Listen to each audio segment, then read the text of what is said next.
A very, very, very, very, very happy new year and good afternoon, everyone. Welcome to the NSSF Financial Literacy Program, our monthly webinar. Yes, we are back. We last spoke last year, but we are back. This conversation is going to continue on and on. Because guess what? Money doesn't rest. You don't rest. Why should we rest? Apolombo is my name. As usual, in the next 2 hours, we constitute ourselves into a school of money and we learn about money. We learn about the habits that bring money, build money, lose money.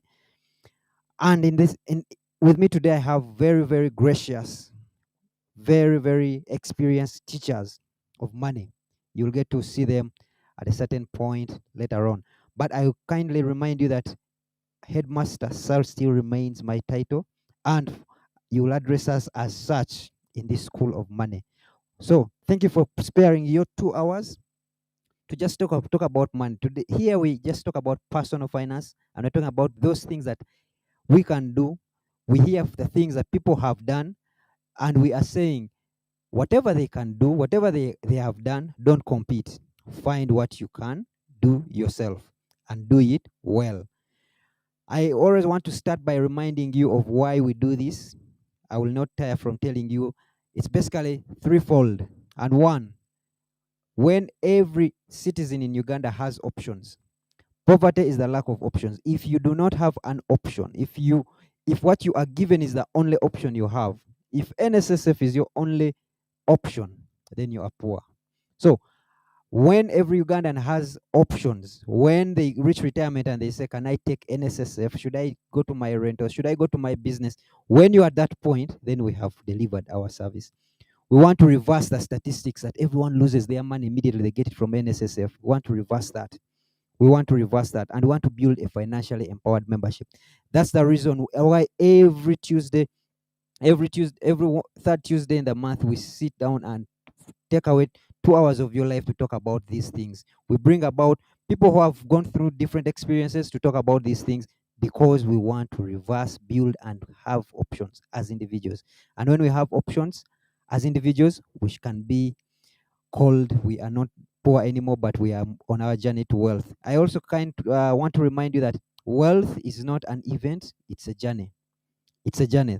The persons you'll be talking to here, to some of us, we regard them as wealthy, but they are still on the journey. So it's not a deal that you have gotten that deal and tomorrow you are wealthy. So please do not be in a hurry to turn that 1 billion when you are still at 100,000. Take the journey, and we shall take it through before employment, while you are at employment, and when you retire. I want you to evaluate, reflect, and resolve, and fill out those boxes. Make this as simple as possible. I'm not the subject matter expert here, but they're going to be telling you. And I'm saying, start with a blank sheet of paper and fill it out. Fill it out. Fill it out with what you feel in your year. Separate your year into 4 quarters. Separate it into 12 months. Separate it into weeks, days. But whatever you do, start somewhere. Start. You need to evaluate what happened last year. You need to reflect on that and then resolve to move on. We cannot live in the past, but we cannot ignore it either. So, ladies and gentlemen, this new year, a study was carried out, and it was found that of people who resolved, usually it's 35% that stick to their resolutions for that year. All of them. They make their resolutions 10, 5, 1, 3, and they stick to them throughout the year. Experts have also said that don't make more than 3. Actually, I have met one amazing lady, and for her, she has only 1 resolution to connect. So don't, but I'm not the expert here. The experts will talk about it. 50% have stuck to at least some of their resolutions. So you have a higher chance of succeeding if you have fewer resolutions. But whatever you do, you need to resolve. You have 52 weeks, you have 12 months, and get an accountability partner. 1 or 4, not a whole crowd, not the whole village, not the entire Uganda. Get an accountability partner. It could come in terms of a supervisor, a brother. It could come in terms of a coach, a mentor. But whatever you do, when you resolve, don't keep silent about it. So that when you achieve, we just say, that's what exactly I wanted to achieve. There is a number of us who right now are engineers, and probably your resolution when you are young, you are to become pilots, but you are confidently telling us, where I am is exactly where I wanted to be. Why? Because there is no accountability partner to counter that. I also found in one of the research, these are the most popular resolutions people make: health, physical health, weight loss, eating healthy, self-improvement, mental health, work and studies, quitting smoking, consumption, reducing on the consumption, doing something about your personal finance, quitting drinking, to connect more with friends and family, improve your home environment, work on your hobbies, engagement, love. That has been, but what in all this, what is yours? What is yours? It is very, very key that we bring this conversation back to you. As these ladies say, a person can either discipline his finances or his finances will discipline him. As we start this year, I want you to think about that. You can either discipline your finances or have your finances discipline you. Allow me to stop here. I am not the speaker today. I have a full room of speakers, but I will allow Joan, who is our moderator today, to do the honors. Joan is the founder of Imagine Me Africa. It's based in Uganda. She's an international coaching federation professional certified coach with over so many hours of coaching and training. She's on employment transition, but she will tell you more about what that means. Whether it's a person getting into a new job or moving to the next or going into retirement, she's the person, the go-to person. Joan has been kind enough in the last year to offer NSSF, and we have sent this offer to you, our members. Free coaching hours where she just sits with you and you to understand where you are in your journey. Some have used them well, others have misused, but we thank you, Joan. She believes that people need to experience professional coaching. She's the founding and current president of the International Federation, Coaching Federation, Uganda chapter. Her focus is building Africa's coaching hub of choice. Joan, thank you so much for honoring our invitation and starting us our year. It has become a routine that you always start our year. I hope even next year you honor the same invitation and you come back. Thank you so much. Please introduce your panel. Thank you so much. Thank you so much, Headmaster. So, Headmaster, sir. So I'm happy to be back to NSSF. Of course, I should say that NSSF is also home because I also have some savings in there. So we are eyeing the money and seeing how it's growing. Just a quick amend to the introduction. Yes, until Saturday, I was the president of the International Coaching Federation. I just handed over the tools of power to somebody called Joseph Ajal. So I don't want the ICF fraternity to say that I've decided to run with the office. No, I handed over. So thank you so much. I'm happy to be here this evening as the moderator for this session. My name is Joan Mugenzi, and I'm a transformational master coach that is focusing on employment transition and everything that fits into that. And I am a student of money. I learned that when you spend 1 hour every day on a subject for 5 years, you become an expert of that subject. So just ask yourself as you come onto this call, how much time have you spent on understanding this subject called money? Because this is a school. The headmaster told us we need to be reading, we need to be revising, but he's only giving you 2 hours. So 2 hours of 30, find the other 28 hours because you'll need to be working on that. I'm happy to introduce my panelists. I'm just going to say their first name and then I'll ask them to introduce themselves. But as they introduce themselves, I want them to tell us a little bit about their relationship with money. Because, like I have mentioned, for me, my relationship with money came with that understanding that if I spend an hour every day on a subject for 5 years, there was something that will come out of it. And so I've studied everything. Money, I think when I look at my library, I have more books on finance than anything else. Of course, not finance of the SCCA guys. I'm talking about finance of if I'm earning money, how do I spend it? How do I use it? How do I make meaningful decisions out of that? And let me first ask my neighbor right here in the class with me, Catherine Jonjo, to introduce herself. Introduce yourself, tell us what you do, and what is your relationship with money. Thank you very much, Joanne. So my name is Catherine Jonjo. I lead the people and culture agenda at the organization that has the coolest brands in Uganda. I'm sure you know which ones those are. I am an executive coach. Joanne has spoken about helping people transition. I help people with their career development, with what they need to be doing next. So probably I would work better in an organization. Very proud mother of 3 beautiful girls. And my purpose is that I would like to help everybody achieve the best purpose. I mean, they're the best version of themselves. So when Headmaster Sir asked me to come and speak here, I actually thought the reason he's invited me is because someone must have whispered to him that I have a really bad relationship with money. Actually, my bank manager now must be wondering, what's Catherine doing on that stage? So my relationship with money, unlike Joanne's, where she actually is a student, I'm still trying to figure out that relationship. On some days, it's a good one. We walk together, we work together. On some other days, I have no idea where that person goes, and I have to sort of dig very deep to find where did my money go. So I'm hoping that I'll be able to sort of help or learn today from the other panelists in terms of how do I fix that relationship and how do I get onto a better journey in terms of my relationship with money.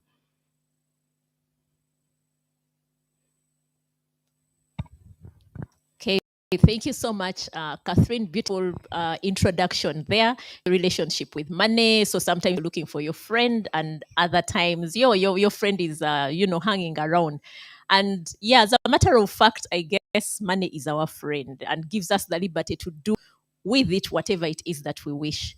The next panelist that I'm going to introduce, I must say that it's an honor for me to share the platform with him, because I follow him on Twitter, follow the videos that he puts out as part of that journey that I've decided to commit to say, how do I learn about money? How do I learn about growing brands? And as we are on this call, I'm sure we've heard about Mr. Patrick Bitature. Patrick, I'm going to hand it over to you. And we are harnessing the digital spaces. So over to you, introduce yourself, and yeah, share with us, what is your relationship with money? Thank you so much, our moderator today, my co-panelist, Apollo, and everybody else out there who's listening. I'm a businessman, and some of you have heard about money.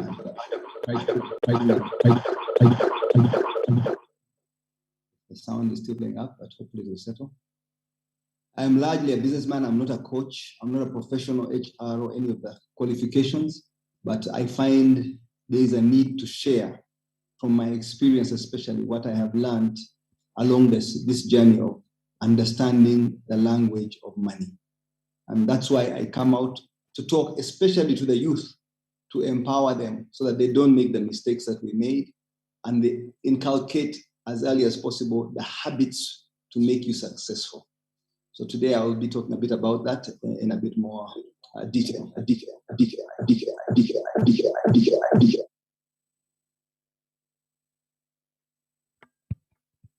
Yeah, a very interesting introduction right there, and I like the fact that you say that one of the reasons that you honor this platform is the fact that you love to share from your experience. And probably I'll start with you to share with us your experience.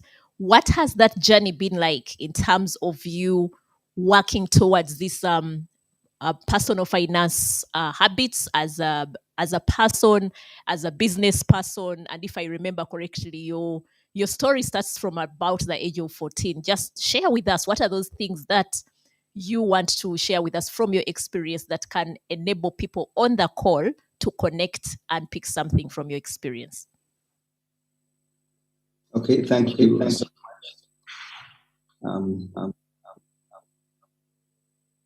Many people have probably come across the story. It's on the internet, the story of Patrick Bitature, how my life was changed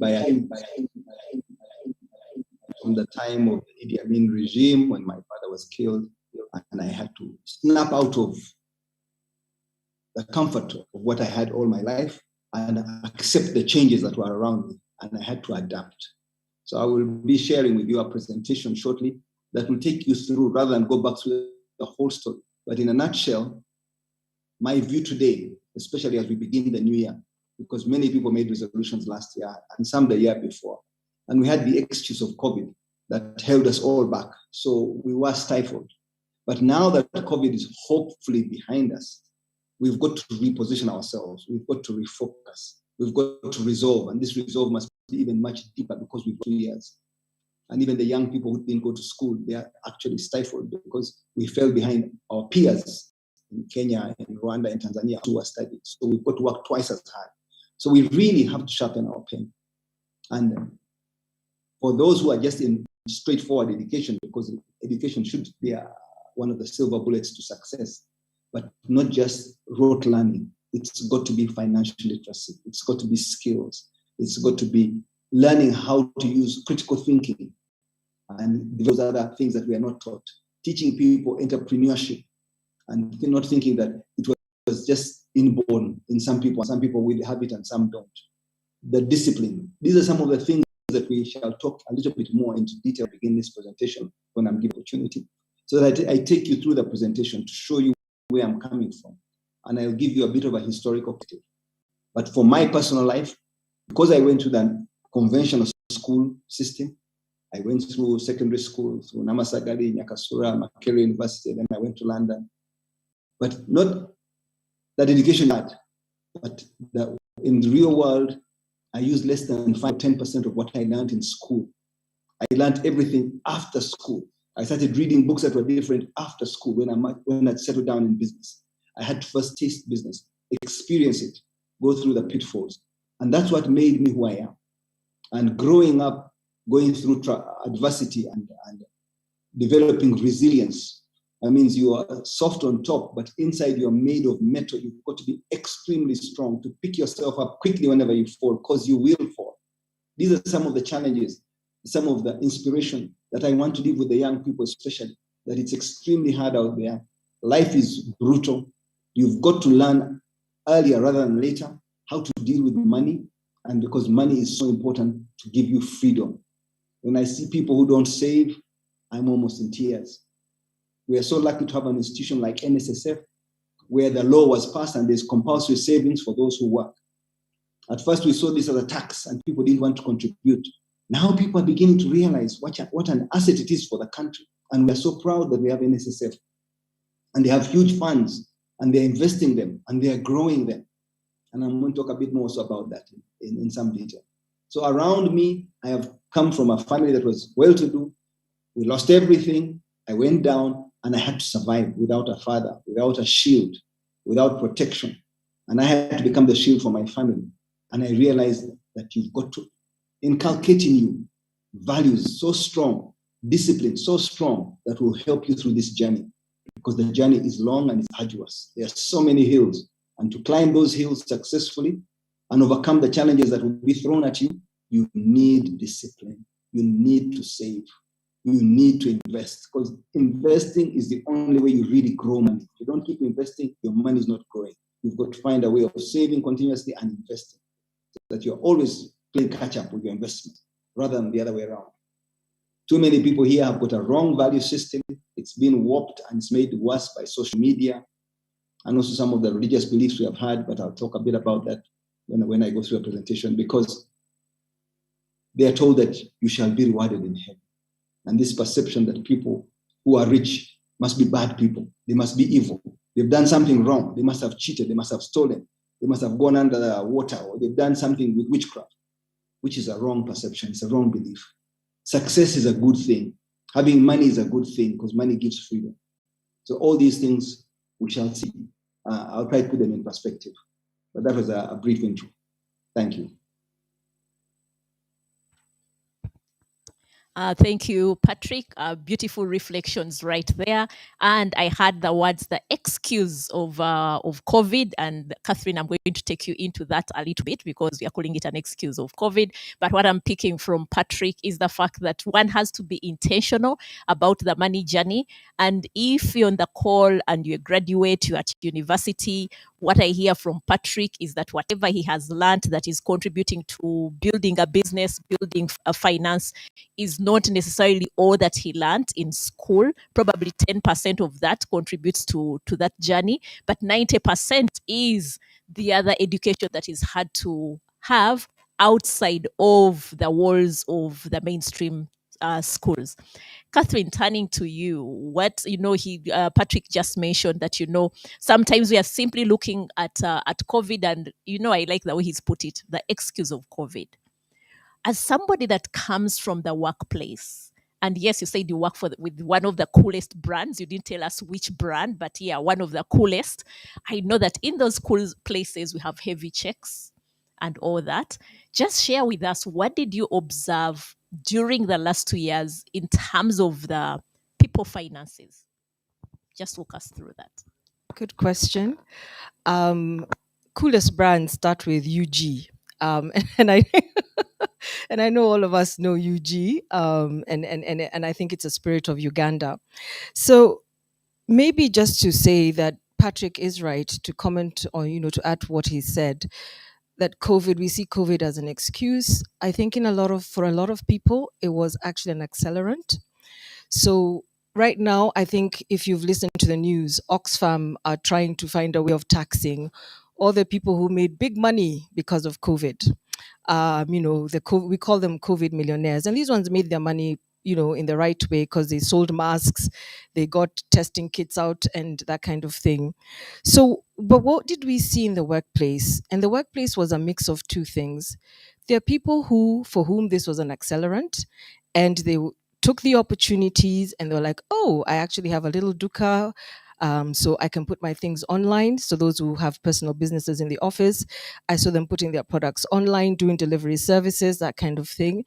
And then there are those for whom I think the shock to the system was quite significant. And they went into what is called a debt trap. And maybe we can go a bit into that a bit later. And they went into a debt trap because they, I don't want to use strong language. I just want to say that the opportunity, they could not see the opportunity.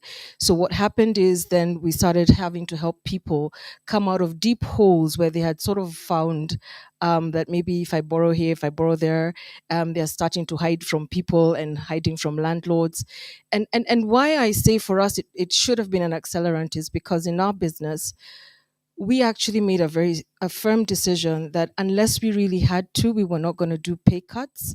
But I do know there are organizations that had to make that decision around pay cuts. And even in those spaces, you still find that people went and took advantage of the opportunity, and it became an accelerant rather than an excuse for them. So maybe that's what I'll say in summary, Joanne, around what we saw.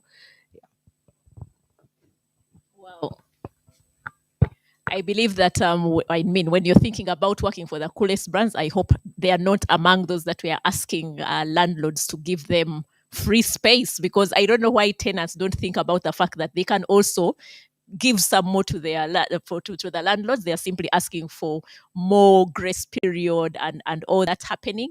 And it's very interesting the things that you are able to observe in the workspace. And I think the challenge that sometimes we see in the workplace is that when the paycheck is hitting your account on the 25th of every month, you forget about the fact that there's the real world out there. And hopefully this is something that we can challenge ourselves on and say, what did we learn? I hear you mention that people started to run what they tend to call side hustles.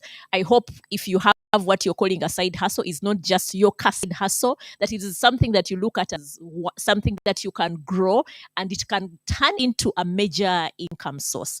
Now, Patrick promised us that he has a presentation to make. I don't know if he's able to share his screen so that he kind of makes that presentation, and then that will kind of give us another transition into the next phase of our conversation this afternoon. Before he does that, let me just introduce to you the people that are on this call as Patrick gets ready to share his presentation. Kindly, we would like to know who you are for the purposes of the panelists to articulate their message. Who are you? So there is a poll question there that, who are you? Are you below 20, between 20 and 30, 30 and 40, 40 and 50, or above 50? Are you male? Are you female? Would like to know for the purposes of articulating this conversation. And we would close this poll in the next 3 seconds so that we go to the second one. Kindly close, and we see and share these results with the panelists here. So the results are, the majority, 41%, are between 30 and 40. We have 29% who are between 20 and 30. Between 40 and 50, we have about 23% and 7% above 50. When it comes to the gender, the majority are male, 54%. Yes, 54%. Males, oh yeah. If Anna Maria is kind enough to give me the second poll so that they get all this information, we want to ask you another question here. For the panelists here to be able to associate with you. Poll question 2. Poll question 2, please. We want to understand, if you are a person, do you make financial resolutions? Last year, going by last year, did you make any financial resolutions? Yes, no, or maybe you made. You don't know whether you made or did. Yes or no. Number 2, did you pursue that set of resolutions you had made last year? We are trying to reflect and evaluate. Did you? So there you can let us know whether you partially pursued, absolutely pursued everything, or Somehow, all these are we are giving space to all the types of answers that can happen somehow, or you didn't. I hope you haven't posed my question yet. And number 3, would want to have you set financial goals for this year? Yes or no? Anna Marie, if you can do my have that poll run. Is it running? I don't know what that's a technology, but yes, as we are waiting for the poll to run, it will run for 20 seconds. What is it that did you do any financial resolutions that year, last year? Did you follow through them? And this year, what are you doing? Yes, it had disappeared. Apologies, but it has come back. Kindly use this next 1 minute. As you are filling out this, I'd want to just read out some of these. Catherine, people are saying they like your honesty, talking about their relationship with money. Patrick, they're talking about things, talking about you are our hero, you are my hero, you are my mentor. I'm getting question here, comments on Joan. Joan, thank you for the dine and dream. It is a good guiding stone for my life in the new year. So so much is coming in here. Yes, if we can stop that question, that poll, and we understand. Last year, 78% of the people here made resolutions. 16 didn't. 6% maybe they made. Maybe they are not sure. Did they pursue? 48% did pursue. 19 48 pursued partially. 19 absolutely yes, they did pursue. Somehow were 19%, and 15% it's a no. Have you made financial goals this year? 74% yes. 6% no. 20% they are still thinking. And no one is thinking, why should we do this? So, ladies and gentlemen, Joanne, you see that's the audience we have. Joanne, Catherine, Patrick, kindly, we are eager to hear from you. Thank you.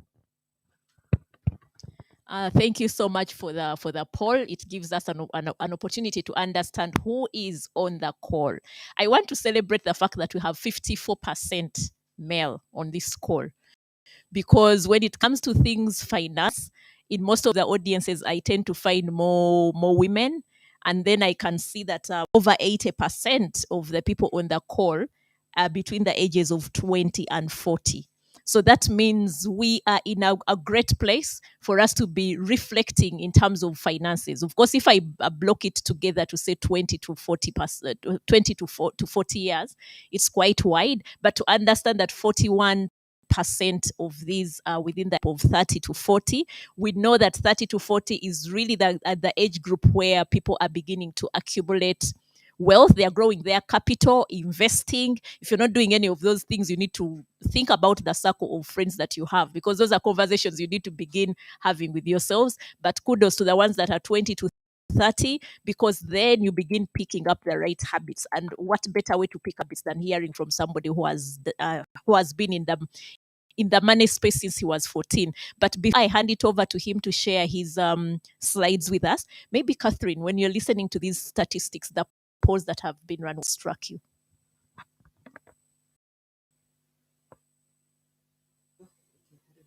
Am I on now? Okay.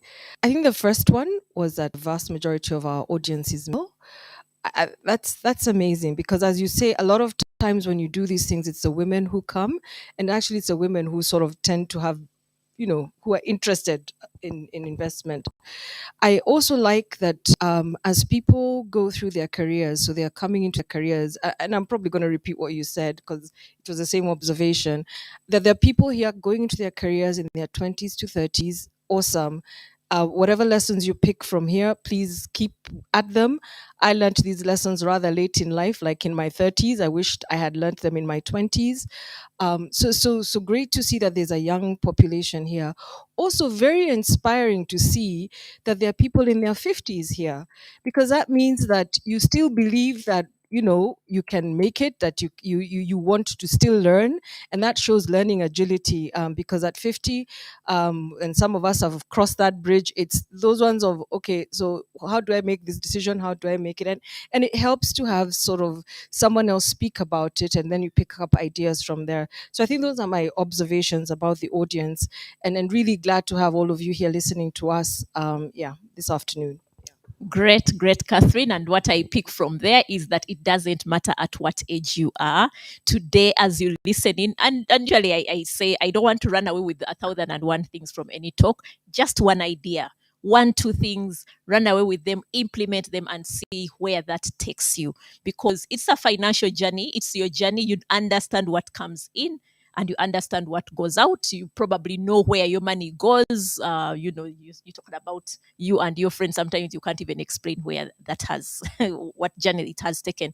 So I think we are going to kind of pass it on to Patrick to lead us through a presentation. And please keep your comments coming, keep your questions coming, because I'm going to ask the headmaster. You know, when you're a teacher, sometimes you have to order some people around. So this time it's an opportunity for me to request the headmaster, sir, to keep an eye on the questions as they come through. So over to you, Patrick. Thank you. It's a pleasure to be here today to talk to a wide audience, invited by NSSF, and I salute the board, the management of NSSF for putting this together and the work they are doing. They have built a momentum which is incredible. And even from the questions, I was looking at the Q&A, many people were doubting NSSF at the beginning, but they have won the hearts and minds of nearly everybody. So much that it's not just compulsory savings now that are going to NSSF, but voluntary savings. People are coming there outside the requirements of the law and wanting to invest with NSSF because they give us a decent return. And when you look at the odds of getting return, many people invest in property and they think, when I build a house, I'll rent it. Very few people get a return of 10% guaranteed. NSSF has done incredibly well in the last few years, so we must commend them for the role that they have played. So, as we enter 2022, we start 2022, we need to refocus if we're going to achieve success. And not just for 2022, we need to focus on the way, our journey going forward, which means you need to categorize your priorities. They must be very clear. What COVID did to us, it ravaged us, it set us back, it pushed so many people back into poverty. So now we need revitalization, we need rejuvenation, we need to be made new, to begin afresh. And that's not easy. Many people think, oh, the government will give us that much needed injection to jumpstart the economy, like many of the European and American countries have done, even the Asian countries. But alas, our country doesn't have such a big resource envelope. It is overwhelmed. We've got a war going on right now with the ADF. That is huge expenditure. We've got COVID, we have been dealing with huge expenditure. We've always had issues around governance, how we mismanage our budgets. Those are huge challenges. So we don't have that much money to spare. Some will come our way, but I think the government is trying to address not so much the middle income, who are most of you who are listening today, but they are going to the bottom of the pyramid. They want to go with the parish development model, which skips the middle tier. Forget about the top tier, but the middle tier, the middle income, the daily earners, those who are employed and are saving, you're not being fully addressed. They are trying to address the lower end of the market to make sure money reaches the bottom of the pyramid. But anyway, that is a full subject for another day. So I want to begin by emphasizing, and I must say I'm emphasizing, the justification for savings. There are only 2 reasons why we save. We save for that rainy day. You may not think that rainy day will come when you're doing well, but be certain the rainy day will come. Whether it is health, school fees, an accident, death, something will happen and will call upon your reserves. So you may think you've done well and you're saving money, but that emergency comes up and you've got to spend the money. You can't say no. And I'll talk about saying no a bit later, where you draw a line. Some things you just have to spend. You put your hand in your kitty and take out the savings. So it's good to always be saving. And the earlier you start saving, the better. If you can save every week, better. If not, at least every month. Please save. The churches have grown because they had a system of collecting money, small amounts of money every Sunday. And every Sunday, a small bit, and they build churches, they build schools, they build hospitals, they build an organization that's global. Because they have a way of collecting small amounts of money regularly, making it a routine. You need that routine. The second reason for saving is to invest. And that is so important. You cannot make investments when you don't have any money at all. And why do we invest? It's the only way to make money grow. If you want money to grow, you must keep investing. What is investing? Putting money where it can grow. You redeploy it. If you put it somewhere and it's getting 5% return, you see an opportunity for 10 or 15%, you move it out of there and reinvest it elsewhere. Many people think, I've bought a piece of land, that is fine. You're counting on appreciation of land. But investing wisely in a smart way, driven by numbers, is so important. And that's why I urge everybody to understand the language of money. The language of money is not Swahili or Uganda or English. It's a different language altogether. It's a currency of its own. And the sooner you understand it, the better. The only way to understand it is continuous learning. Even at my stage, I am still learning. I'm learning the language of money because it's such a dynamic language. We have come out of COVID and we are going into something similar to the Cold War. Are we going to go into another recession, a global recession? How will it impact us? More of that another time. You need to make a plan. I don't care what you call it, a roadmap, a resolution, a New Year's resolution. You need to make a plan. The people who make a plan and write it down are only 5 or 10% in the world, and they're the most successful people because they make the effort to make a plan and write it down. Then you need knowledge. You need to understand how the world operates because it's a continuous changing dynamic system. Whether you're in Uganda or any country, you're in the diaspora, you need knowledge. Knowledge comes from friends, from teachers, from peers, from workmates, the people you hang around, the environment in which you're in. That is knowledge, and knowledge is power. When we're at school, we're developing knowledge, like in the picture on the right shows, the root system of a tree. The roots go down underground. You don't see the benefit of what you've planted because the root system is growing. That is in school. When you come out of school, the root system should now feed the tree to grow into a big stem with the branches and a canopy. And that is the power. You've got to use that. That's how you build businesses and industries and flourish, and intergenerational businesses. So you begin with come up. That's why education is important. Lastly, and probably most importantly, is there's no point in having a plan, having the knowledge, and then not executing your plan. So many people don't go into action. You must execute. You must try. Even if you fail, keep trying, because execution is the most crucial part of these 3 points that I've just made.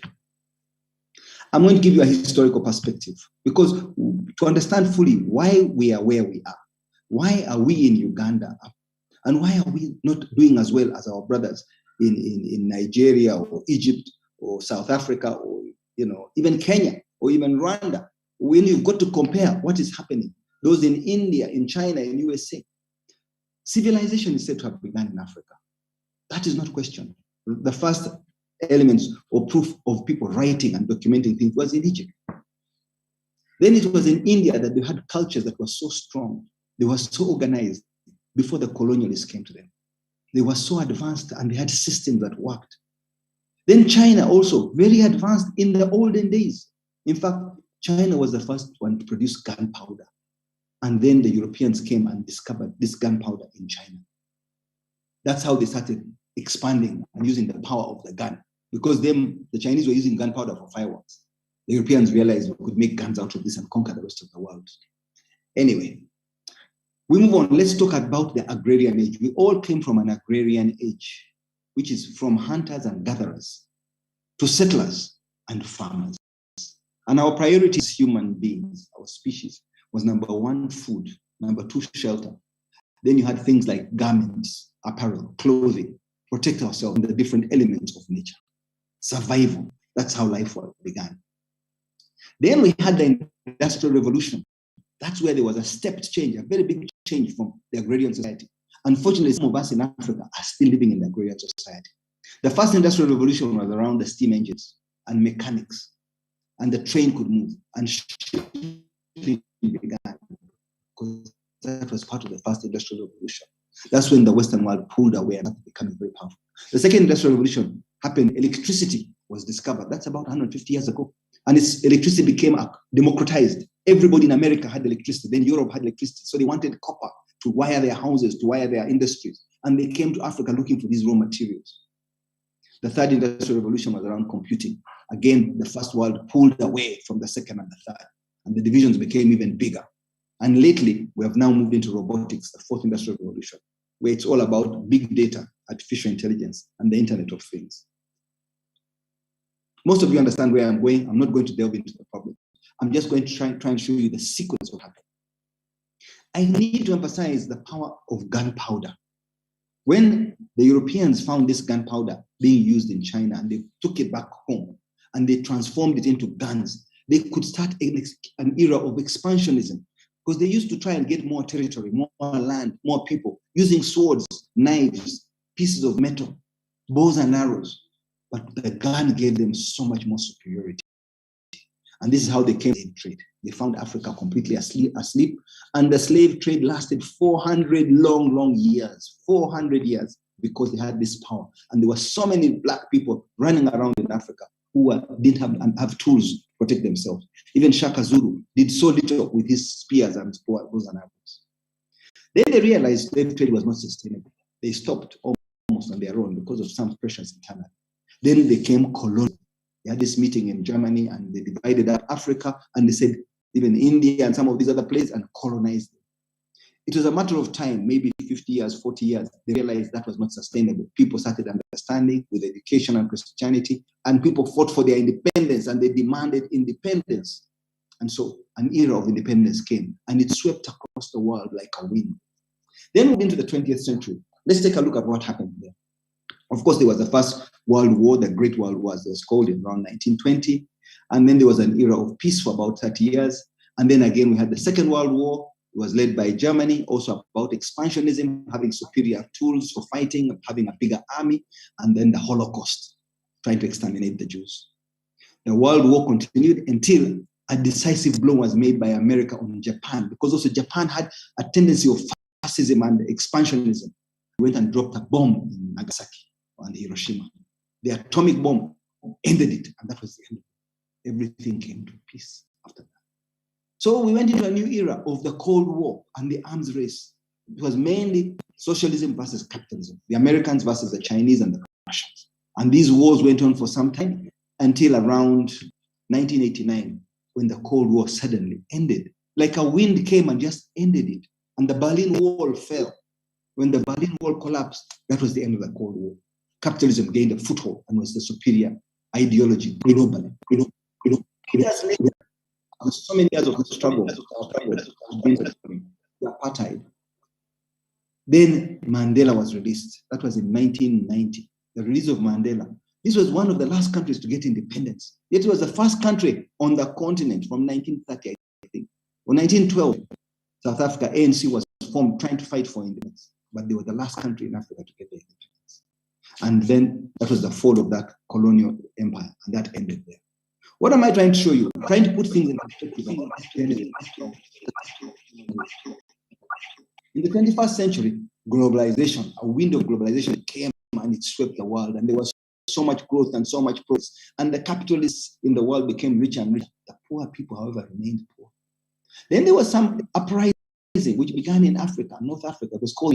And you remember in Tunisia when somebody set himself alight. Then it went to Libya, and then in Egypt. Governments were tumbling. Then Yemen and Syria, and they were being manipulated. This was people's uprising against a certain order. Then recently, there's been a resurgence of African military coups. We see what's happening around us. We see what's happening in Chad, in Mali, in Guinea, in Sudan. All these uprisings of people who are disgruntled. They've made some progress, but they're not happy with that progress. These are things that are holding us back at a global level, at a macro level. But today I want to talk a little bit more about the personal level. Why are we as individuals, we in Uganda, who have understood a little bit about a culture of saving, about personal success, a little bit about progress, why are we being held back? What are these barriers that hold people from achieving financial success? The first one is the system has been designed to keep you poor. Now, when I say this, how can you say the system has been to keep us poor? The education system we inherited, it's obsolete. It's one of the systems that has really held not only us Africans back, but globally. We were programmed to be workers at the time of the Industrial Revolution. And this began in Germany and UK, and then went to America. And the whole world embraced it because Industrial Revolution meant factories. They needed laborers. They needed people to come and work, human beings to come and work and run these machines. So this Industrial Revolution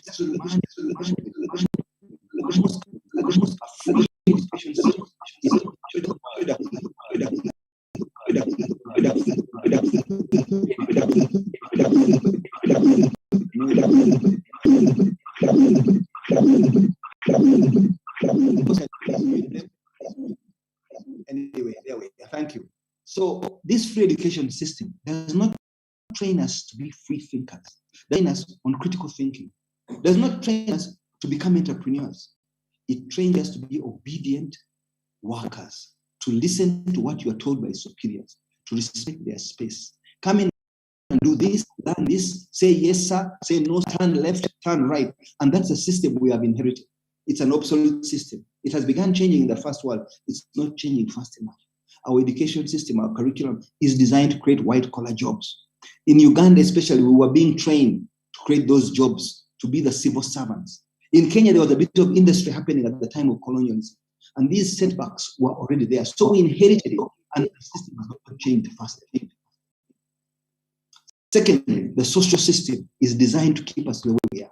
It's a belief system. We are programmed by the media, by the church, by our cultural values to remain in a society that is poor. We have a mindset of poverty.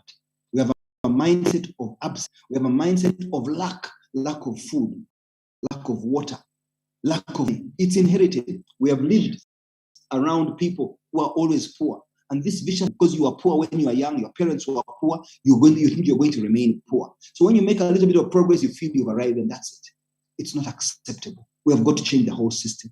We have been taught the wrong things for so long. We see our parents fighting for money, our grandparents fighting for money. We are fighting for land, people killing one another. And these are the stories we see on radio, on TV, and even now social media. People fighting for the limited resources that we have.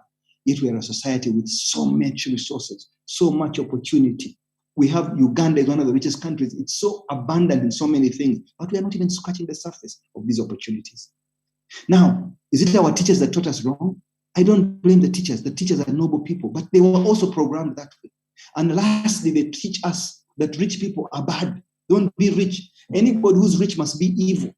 In our TV, in the programs, in the stories we are told, all the people, even in the church, you shall be rewarded in heaven. Leave these worldly things to those people who are greedy and evil. It is wrong. Having money, having wealth is a good thing. You transform your society. You can contribute to your community. More of that another time. Lastly, the economic system. The economic system has been rigged against you. Capitalism is such a system that it helps the rich get richer and it keeps the poor poor, or even makes the system that has been designed for them. Especially today when you see the power of the people in social media, they manipulate the social media. They have the best brains in the world. They hire these young people from the best universities, the cleverest people. They take them to Silicon Valley. They work for Facebook, they work for Amazon, they work for the great companies, and they use the most powerful algorithms using computer knowledge and artificial intelligence to study you. It's like hacking you. They hack your brain to make sure that you spend. They make it so convenient for you to press the button, buy. You'll buy anything, even things that you don't need. This system has been designed in such a clever way. Our young people are getting hooked on social media, living a lifestyle that is not real. Instead of having a culture of saving, being frugal with money. When I see the people in India, in China, inherent in their values, we have embraced the Western system, and too many young people want to live one day. So the system is working against you. The billionaires have been the last. Now, the 10 richest people have doubled their wealth. In total, they have made over $5 trillion. The big banks have made so much money. The private equity funds have made over $60 billion in the last few years. Private equity funds. So the system is slanted against you, the poor person. You will always be a consumer. You're always on the receiving end. And it's hard for you to save when you're working and living hand to mouth, check to check. It's really hard for you to save, but we've got to find a way to break through. If you don't, and you need resilience, you need strength, and more about that. Lastly, these tech companies and their power of advertising is so powerful. The amount of money they spend, these beautiful brands, and I won't mention which brand because also I work with one of the biggest brands in Uganda, the breweries, the beverage drinks, they are so powerful. They advertise. When they start advertising, there's no entry. You end up spending, buying, and you're hooked because they have huge advertising budgets. They are programmed to make sure they get you on board. When I listen to that beautiful Coca-Cola advert, even me at my age, I want to have a sip of Coca-Cola with its sugar and all its beautiful things. It's just something that you mix. It will bring the family to be together, to love one another more, to share that meal at Christmas. Advertising is powerful. So the odds are stacked against us. Don't take me wrong. Coca-Cola is doing what it's supposed to do, and they do great CSR work, and they contribute to the community. But you've got to be able to think things through. Don't let this get to your subconscious mind, and you become a passenger or a leaf being blown by the wind. We've got to be able to make decisions. I want to end by talking about these pension systems and the power of these pension systems. I remember when NSSF was created, and it really struggled to grow, to gain traction. Nobody wanted to invest money. We saw them as a tax. But today, everybody wants to join a pension system. People realize the employees are happy.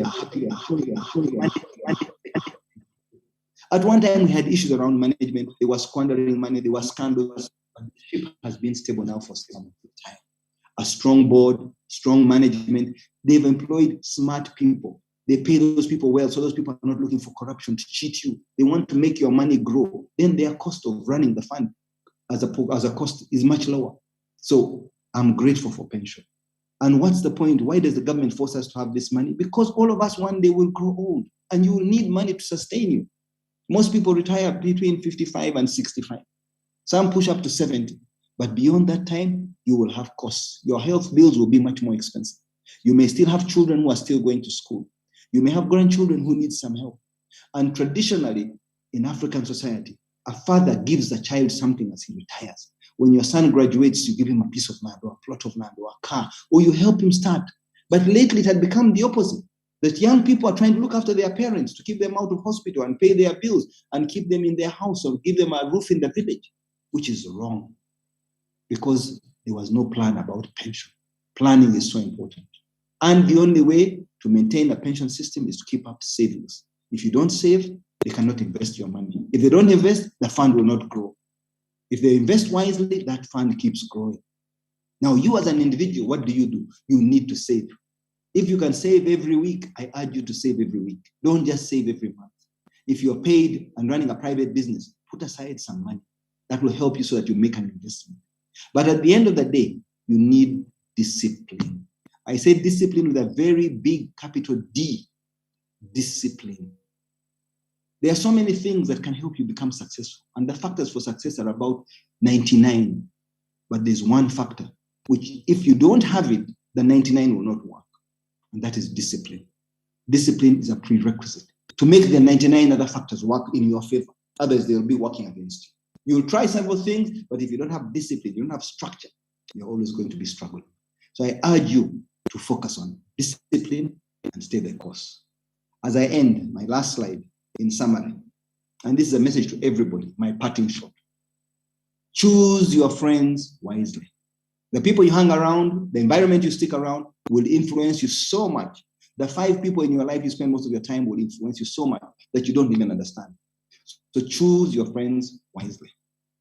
From childhood, as you can see these lovely girls, growing up, you need to have friends who have the same values. People will support you to grow, not to pull you down, not to discourage you, to encourage you and push you in the right direction, to encourage you to read books, to encourage you to listen to podcasts. Don't just sit around playing on social media all the time. Instagram, the things that the young people are so hooked on, fashion, clothes, music.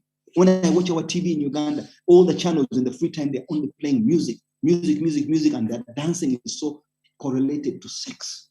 And then you wonder why our population is growing so fast. Number 2, learn to be independent. Set aside some time to think on your own. That being independent in the mind is being able to ask a few people, what do you think about this? But at the end of the day, you make a decision. Your decision should be independent. You learn to make that decision. When I learned that, I started growing so fast. I would seek advice, I talked to mentors, but I had to make decisions. And that independence made me the man I am. You need to educate yourself. You need to invest in yourself. I've emphasized investing. You cannot make investments outside when you've not made investments within yourself, in your heart, in your mind, in your hands. Invest in yourself. Financial literacy. There's so many good books there today. Some are being written by Ugandans. Recently, I discovered a book called Finlit, A to Z. It teaches you all the basics about financial literacy in a very simple form. It's beautifully written by a Ugandan. Look for it. It's not that expensive. Every school should have it. Educate yourself. Understand the language of money. So many people graduate as lawyers, as doctors, and they have no understanding about money. And a doctor, after 6 years of training, you come out and you accept a salary of 1 million shillings. You don't have a car. You're on a border. You're living a risky life. You can't have children. You can't have a roof over your head. What was the point of that education? You need financial literacy. It is more important than this conventional education. Don't get me wrong. We need doctors. We need engineers. We need teachers. We need all those professional people. But they need the icing. And the icing is financial literacy. Next point is learn to say no. An emergency will come. You'll have to dip into your savings. People want school fees. I had over 500 people asking for school fees when the schools began last week. Every member of staff, we knew the date was coming. The government even announced the 10th of January, people are going to go to school. But people had not planned. Or even if they had planned, their savings had all disappeared. So everybody's looking for a small loan to start school. They'll pay back over the next year or in the next few months. Sometimes you've got to say yes. As an employer, you do what you can. As a big brother, as a father, you do what you can. You help those around you. You help your neighbor. You've got to do what you can. But you've also got to draw a line and learn to say no. Because that's what kills us. We have such a big extended family in Africa, all of us. And that extended family breaks your back. The little savings are withered away. The Europeans drew a culture long ago. When a child reaches 18 or 20 years old, you get out of the house, you've got to become independent. They learn to say no. You want to stay in the house, you contribute to the rent. Here we have this culture where people live in their father's house. They are 40, 45 years old and they are still living with their parents, and their parents provide the food. They don't understand that you've got to go out and deal with the elements of nature. You've got to be healthy. If you are not healthy and you don't look after your body, however much you try, you will not be successful. The pain will be overwhelming. I've seen very powerful people who just misuse their bodies, whether it was through smoking or excess alcohol, excess partying, not sleeping on time, eating rubbish, spending too much time in the office, sitting on a chair, trying to work hard, not work smart, doing things in a way that their body is not respected. Respect your body. Avoid too much sugar, these white substances. Avoid too much salt, it's a white substance. Avoid drugs, it's a white substance. Avoid white flour, too much bread, chapati, white flour. All these things will come back to bite you, these white substances. Look after your body. Eat the things we have always eaten here. Organic, good, healthy food, a lot of vegetable. Reduce on red meat. With wealth, more and more people are eating red meat, and they don't realize until they are drinking and eating red meat and they have gout. And they say that's a rich man's disease, and you feel good about it. It's terrible. You need to look after your body. I can't emphasize that. Lastly, as I end, you need resilience. Because you're going to fall down many times. You're going to have so many challenges. And if you don't have that inner strength that gives you character, that resilience to push through, to survive in challenging times. Many of you went through COVID and we didn't know how we'd come out on the other side. We don't know if this is the end of COVID. We hope this is the end of it because now Omicron came and most of us seem to have got it somehow or the other, or some kind of flu. We hope that now we have an immunity and life can go back to normal. Let's learn to live with things. That's only one element of resilience. In the financial world, it is continuous. We've had COVID since I was a kid. We are fighting with COVID, or financial COVID. A war that we are fighting where you don't see the enemy. He's invisible. But if you sleep, your money is gone. You snooze, you lose. You've got to keep an eye on whatever you're doing. Whether it's in business or you're being employed, be diligent, work hard, be disciplined. There must be consistency. There must be commitment. You must be resilient. Resilience is a magic word. I must end there. Thank you.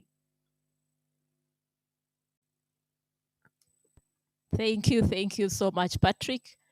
Very insightful presentation indeed. A lot of learning from your vast experience.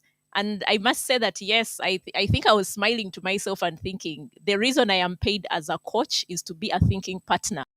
And what I heard you say is that people need a different level of thinking. Unfortunately, for many people, they still want to go to their brother, to their sister, to the house help to ask them where they should put their investment. So sometimes the people we are going to will help us squander our monies because we are asking the wrong people. And then there are a couple of things that I picked from the presentation.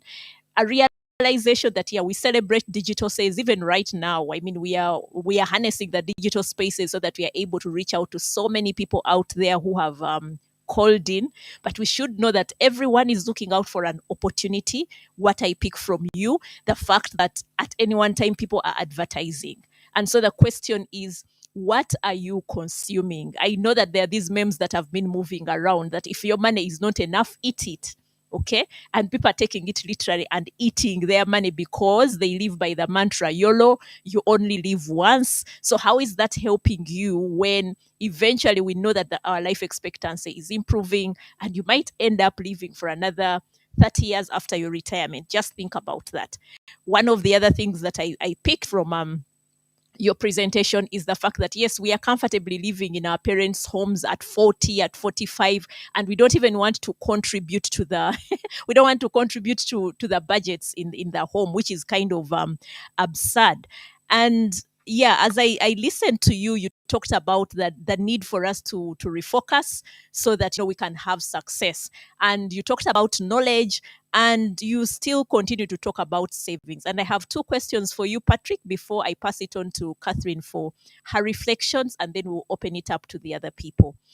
One of the questions that I have, because you mentioned that you have continued to be someone who is investing in knowledge, and I'm just curious to find out from you, what is your greatest knowledge, or what kind of knowledge did you invest in last year as we were having COVID? I'm just curious to find out what new learnings you picked from last year. The second question that I have for you is that many people are looking at the COVID season as a season of the economic downtime. And the question is, how can you make your money grow in a season where there is an economic downtime? Over to you, Patrick.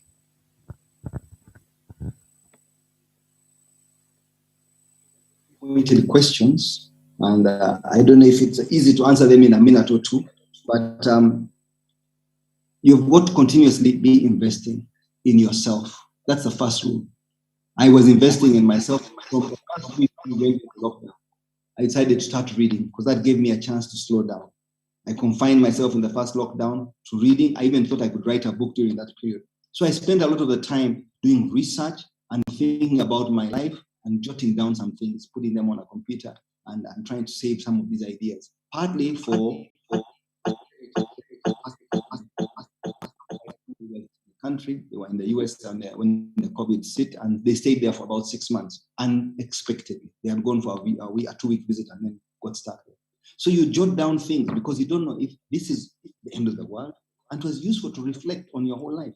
So the books I read were largely books about empowerment, building businesses, succession planning, the things you've got to do to be excellent, in pursuit of excellence, because you moved from mediocre to good. Now you want to move from good to excellence bar. How do you do that? What makes a good company last so much longer?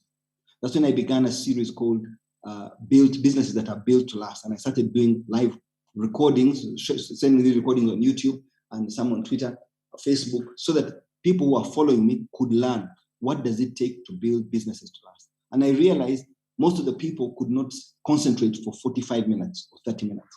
So I started making very short clips of 3 minutes, 3 to 6 minutes. And then the following of those video clips started growing because people don't want to concentrate for a very long time. But that's the only way I could effectively share the messages that I wanted to share with young people, especially about building businesses, because too many businesses start and fall. They fail in the first few years. And especially during a COVID period, how would we pick ourselves up? How do you come out of this? You can see how the schools are struggling. So those are some of the lessons I learned, and I kept reading. COVID has been an unprecedented challenge. We've not been through this. It's like coming out of a war, and you've got to pick yourself up, and the government can only help you so far. The government has a limited resource envelope. And there was a feeling of a lot of negativity. They think, oh, some people stole the COVID money. Oh, some people did so well. And they seem to benefit out of it, which left a very bitter feeling in people's mouths. Already, there is so much inequality of income in the country. And the rich kept getting richer, the poor kept getting poorer. So I felt I had a huge responsibility to go out to the communities and do something different. So I had to begin at home. I went back to my home. I hail from Uganda. And we began an organization called ICON, which is Uganda Community Organization. And what was my agenda? I was trying to bring the community together, to do things together, because we had been bashed by COVID as a community. And the only way to come out together stronger was being united. A united front will be a stronger front. So I wanted them to be financially literate. And I had the privilege of inviting Charles Ochichi of Enterprise Uganda, who came to Uganda and spent a week training the people. And that training was tremendous. It turned around people's minds. That mindset change was unbelievable. Also, we had Stanbic Bank come and do an incubation and train the people. That alone. I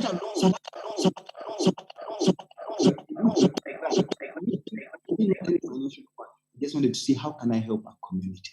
Now, parish development model is going to come to every parish in this country.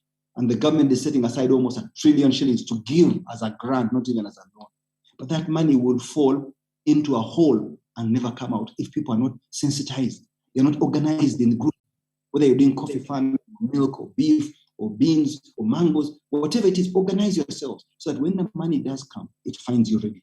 You are receptive to turn it into it rather than just consume it. All these programs the government has had, some have had some benefit, but would have had so much more benefit if we were efficient and we were well prepared. So that's what I've been trying to do. To build a model first in my home area of Uganda, then scale it, the neighboring countries, the neighboring districts, whether it is Kazo, Kitagwenda, Fort Porto, Mbarara, Bushenyi. I want this message to go across and they see how you do something, but you must have a model. And it's using data. It's a data-driven model. Because today, we need to use big data. We have so much power using the internet. We can capture so much. Everyone's got a national ID. We can know what people are doing. We can help them. We need to empower these people. And what they are lacking is simple financial literacy. What me and you see as common sense, they have no idea. And all we want is those who are earning 5,000 shillings, how can we help them to earn 10,000? Those who are earning 10,000, how can we take them to 30,000? He who's riding a border, how can he move from border to the next level of business? Because too many young people get in there, start making money from border and stop. It becomes a lifestyle. You can't be doing border for more than 3 years. It should be a stepping stone to something else. In fact, 12 months, pass on the bike. Do something else now. Do something that's a bit more intelligent, because graduates are now riding border. So we've got to change these people, and we can do it by sharing a message, empowering these people. Thank you. Yeah, I can't help but see the passion that you really have and the commitment that you have to ensuring that you impact your community. On Friday, I had Headmaster read one of the comments where somebody was saying, that Dine and Dream was helping them kind of open up their world differently. And our focus was the need to be the influence. And like you, Patrick, I spent the whole of last year just reading. I signed up for a class that was a leadership class. And one of the things that was coming out of there, the need for us to impact the influence that we need to have around those around us. And I just thought, okay, why don't we use this as the theme for the year, be the influence? And from what you're saying, I can easily see that you are that influence in your community, and being able to just think and say, how do I share the knowledge that I have and put it out there? The key message that I've also had from you is the emphasis on invest in yourself, invest in yourself, invest in yourself. Yes, Headmaster is starting us off with a free class, a free financial literacy class. But what are you committing to learn? Because clearly what is coming out of this is that knowledge is a continuous journey. You will always be learning something. What are you committing to so that you're able to learn? How will you grow that brand? Don't be comfortable where you are. That's what I'm hearing Patrick say, that wherever you are is a stepping stone to the next level. Because if you don't have something that is driving you, then you're standing in your own way of progress. But it would also mean that probably you're sabotaging your earning potential. So now, Catherine, I'm getting back to you. We've listened to a very elaborate, insightful presentation by Patrick. Share with us, as somebody who heads human capital, what are some of those things that you would want somebody, especially the employees, because I can imagine the people who are in the business world are connecting with the presentation head on. What is it that we can pick from that? I am an employee. I might be working for one of the coolest brands or not so cool, but what is it that I can pick from that so that I can then use that knowledge to better myself? Wow. Good question. And thank you, Patrick, for sharing those. I also picked up a few things myself. So first of all, for me to state is that my primary whatever in life is that I'm an employee. So I completely why you're asking me that question. And maybe it's to just bring it back home.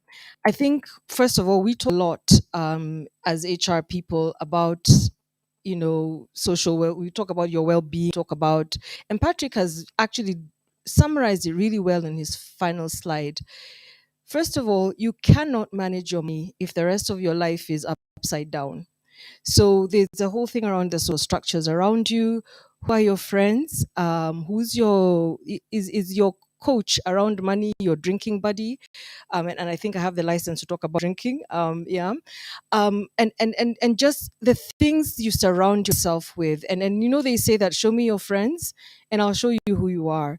So first create a balanced life, and balanced here is around your money, your spiritual health, your health itself, and Patrick has talked about taking care of your body, and then just keeping your mind alive, reading, learning, growing, and as employees, I think we are very privileged because you have the space to invest in yourself, whether it's your employer who's investing in you, or whether it's being able to walk to Stanbic Bank and say, can I borrow a few shillings? My employer is going to guarantee me.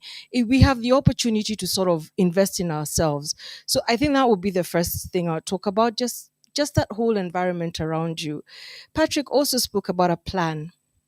So a lot of us draw, we work in the office. We have plans in the office. We have the business will give us strategic plans that we follow, etc. What's your plan? um how granular is it? So are you saying that I will save 20% of my income, or are you saying every month out of my 1 million shillings I'll put aside 20,000? You see, those are two very different things, because the 20,000 gets saved but the 20% remains you know a, an idea, a goal that some point you'll get there. I think the other thing is when thinking about debt, and earlier I talked about debt, is why are you taking the debt? Yeah. Is it for consumption? Is it for investment? Debt, good debt makes you money. So if you're investing in something that's going to have an income, that's going to bring back some cash back to you, because cash is king, go ahead and take the debt. If you're taking the debt because Catherine, who owns a shoe shop, has allowed you to buy shoes on credit and you can pay over the next 10 months, that's not good debt. And then back to what Patrick talked about from a discipline perspective, checking in with yourself every month. I when I said that I learned about money in my 30s, one of the difficult things they told us to do in that class was keep your receipts. What does keeping your receipts help you do? It helps you keep track of where you're spending money. Where's your money going? Remember, I said that sometimes that friend of mine disappears. So, because I understood my relationship with money, I keep receipts. Where did I spend? And then I find that sometimes, okay, my budget this month for entertainment was 100,000 shillings. I spent a bit more than that. What caused that? Come back and review, and do that on a monthly basis, because then it helps you at the end of the year, as you do the same way that you come back and evaluate how well you've done in the office. Come back and evaluate how well you've done as a person. Back, I said I'd invest my 20,000 shillings. So 20 times 12 is 240,000 shillings. Did I put it somewhere where it gave me interest? Okay, I got the interest. Did I reinvest the interest? So another thing we like to do is we save in cooperatives. And then when it's time to pay interest, what do? We take the money, reinvest that money. It's part of growing your wealth. Put it back. So 240,000 at 10% gives you another 20,000. So you're beginning the year not at 240,000, you're actually beginning the year at 260,000. And that starts your year. So just sort of using those little lessons that that Patrick has shared, and then converting them for those of us who are employees into little daily things that you track and things that you can hold yourself accountable for at the end of the month. I like that you talked about an accountability partner. That is critical, that is important. If you're in a couple, it could be your better half. If you feel you'd work better with a friend, get a friend who has the same values that you have, who sort of also understands money. And therefore you start to see growth. Whatever. I hope I've summarized it well enough for those of us who depend on that little paycheck at the end of the month. Yeah. Wow. Now I want to transition into the questions that people have. Yes. Headmaster, I can see we have those people who are doubting whether really when I'm continuing to save with NSSF, will I ever get my money? But well, that's not the reason we are here. The key reason we are here is to just evaluate our personal finances and think about that. So Apollo, just take note of those so that maybe when you're closing, you can speak to them. But you just said that you wish, you kind of, your eyes were opened when you had already transitioned into your 30s. And somebody is asking here, what are the key things that a person below 30 should focus on to take on life with stability? Now that you can talk about that with hindsight. And the other question that you can actually respond to is, where and how does one find a mentor? Wow. Okay. Let me start with the lessons I wished I had learned in my 20s. I think it was about the budget and that discipline. I think, if you're 20 and your first paycheck could be maybe even just 300,000, yeah, it's very tempting to change your lifestyle. Very, very tempting. And a lot of us change our lifestyles. We move to a new neighborhood.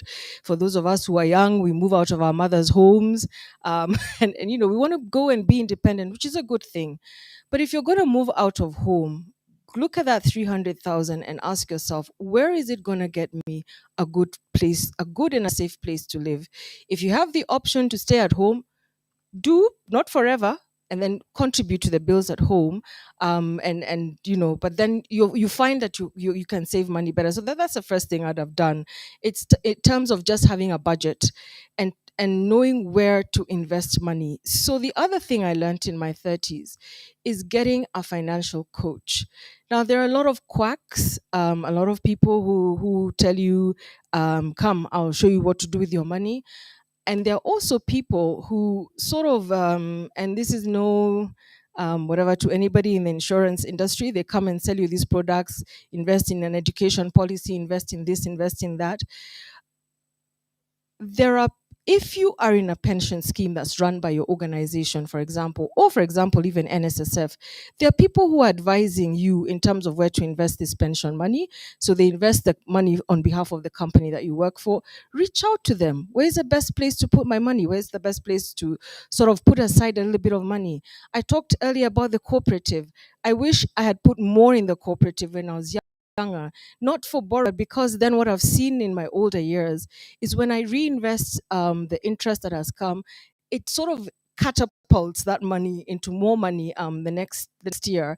So it's just sort of being very present to your money and having a really good relationship with your money, which I didn't have when I was younger. I thought money was for spending, not for saving, but having a really good relationship with money and understanding that money is a tool.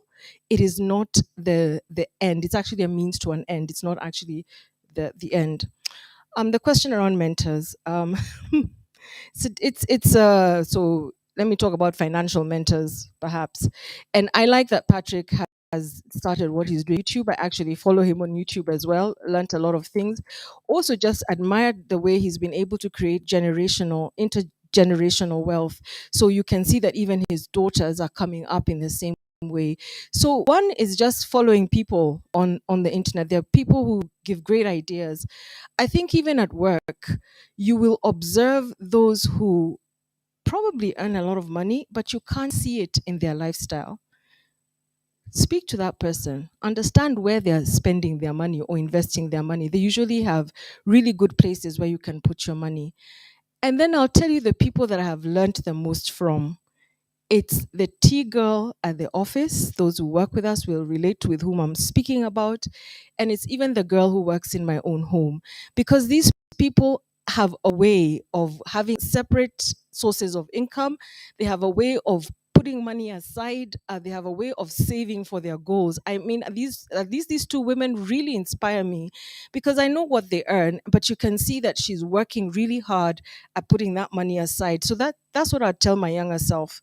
Have a plan, put something aside, and also understand where to put that money when you do put it aside. And I was meant to be talking about mentors, so I think I've covered the mentors, where to get the mentors. Yes. Yeah. And of course, when we talk about the mentor, a mentor is somebody who has been there, done that. Yeah. I know that a number of times I get people who come to me seeking for coaching services, and you realize that what they are looking for is actually a mentor. Yeah. And in most cases, I'll tell them, well, that's not a service that I'm offering as a service, but I can walk them through in terms of what exactly are you looking for in this mentor. So when we are talking finance, it means that if you're looking for a mentor, then you're looking at that person who has made a breakthrough in their finances, not somebody who is still grappling with asking you, what money do I enjoy? Which one don't I enjoy? Because on your journey, you can get to a point where you can reward yourself. There's nothing wrong with rewarding yourself. But the key thing we are talking about, what does that journey look like? Now, Patrick, you're very strong on business, and people are inspired. I have two questions for you to start off with. One of them is how best, this is from one of the people that are following this conversation, how best can I get over the fear of starting an income generating project? How best can I get over the fear of starting an income generating project? And the other person is particularly wanting you to speak to culture. Like you said, has taught us you've taught us to be able to support our families and be useful back to our family ties. How do we invest when you are always about to work on your plan, something happens? Every time, you want to work on something and then a family emergency pops up. Patrick. Okay, thank you. Quickly, I'll respond to that and try to keep it tight. How do you start a business? How do you overcome that fear? Number one thing is research. Don't compromise on research. Check, do your homework, do it again, ask somebody about it, look for a mentor, make a business plan, let them look at it, do your research. Don't just copy everybody. Someone's open a video, someone is selling Rolex, you all jump into Rolex. The neighbor is doing well, he's got 5 borders, you jump into borders. You don't understand the research he did, what he's targeting. So to overcome those fears, the more research you do, the better. Now, very many people who go to school, especially who are trained in finance and banking and the like, the element of risk or the appetite for risk is eroded from your stomach. You don't have guts. You're so risk averse. Anything that's got a bit of risk, you don't do. You can't do that. If you want to grow, you've got to embrace risk. Calculate the risks. Is it worth the return? If I do this, what are the pitfalls? How do I mitigate the risks? Can I insure against some of the losses? I see lately so many people are being told, get into agriculture. It's like a fad. Agriculture is extremely hard. It's not an easy thing to do. Of course, when you have nothing else to do, jump into agriculture. The beauty of agriculture is it's like a mother. It will never say, no, my industry is full, I'm not accepting. But better go into industries, better go into trading, better go into services, banking, MTN. Those things are easier than agriculture because there are so many things that are outside your control in agriculture. Even the guys who have got a strong stomach. I tried agriculture and I lost a lot of money. I still do some farming, cattle farming. It doesn't make money, but it gives me pleasure. Sometimes it makes money, the next year it loses money. Sometimes it makes money. So on average, I don't make money from agriculture. I'm not saying don't do agriculture. If you're going to do agriculture, do it well, full-time, not remote control. People have made money in coffee, in the most basic products, beans, groundnuts, millet. Those who go into horticulture, more sophisticated stuff, greenhouses, they're doing very well. Avocado. The demand is always going to keep growing because our population is growing, and if we can even export something, a higher value product, that's even better. So I urge you to do your research, and that will go away. The next thing is read. I've gone to the bedroom because I keep my books in the room now. Whenever people want the sitting room, they borrow them and they don't return. For Christmas, just this year, I got almost 30 books from family members as Christmas gifts, because people know that that's the only way to please me. What gift will you give me that I will be really happy? So nearly all my close relatives give me books. And some of the questions were, what books should we be reading? So I'm happy to share with you. Maybe some of you who have got your phones handy can quickly take a picture of some of the books. The Power of Now. It's an amazing book. Don't postpone. Do things, whatever you can do today, now do it. I've seen people who have been mentoring, and this book has helped them transform their lives. I've seen them grow so fast in the last 4 years, 5 years, because of embracing the power of now. An amazing book. The Power of Discipline. I got this for Christmas, and I read it the day after Christmas. I went through the whole book. It's a small book, and I went through it immediately. Yet I think I have discipline, but it's written in such a way that it's so powerful, so beautiful. You keep refreshing yourself. I talked about looking after your body. Total fitness after 40. You've got to look after your body, because if you don't, there's no point in having all the money and your body, you're stuck in a wheelchair or you're bedridden. So many powerful people struggle at the end when they try to address certain things later in life. And all it takes is half an hour, 45 minutes of exercise every day, if you can. If you can't do every day, at least 3 times a week. Exercise your body. Make sure you do your health checks. Look after your body. Another book that I really like, written by an author I really admire, is Tom Peters. He's the one who wrote The Pursuit of Excellence. Now he's written a new book, Extreme Humanism, Excellence Now. This is what I'm reading right now. Let me tell you a secret about rich people all over the world, not just here. There are really rich people in this world always have a book by their bedside. They read, even if it's only for 5 minutes every night before they go to bed. You get in the culture of reading. If it's not at night, during the day, sometime in the morning, read a little bit, just a little bit, and you see how that paragraph will inspire you. It will take you much further. Other books that I'm looking at, I've not yet started, Purpose-Driven People. It's very good. I just browsed it. I've not read the book properly, but I'm going to. These are things that I'm looking forward to. These are like my Christmas gifts that I've not really opened. The Advantage, also got it this year. My children know the kind of books I look for. My wife too. Lead from the Future. Very useful books. This year, or end of last year, I was appointed the chairman of Moderator. I started reading about logistics. Moderator is the biggest logistics company in Africa. Being made the chairman in Uganda needed me to refresh. I can't assume I know it all. You've got to go back and read. How to succeed in the African market. You've got to read before you go to these African markets. What are the differences? Some brilliant people, brilliant minds have these books. They make a very big difference, especially if you want to go to Kenya, Tanzania, Nigeria, doing many books that are being written. And these books can help you. So reading. This one is called Be, and it's relevant for Africa. It's written.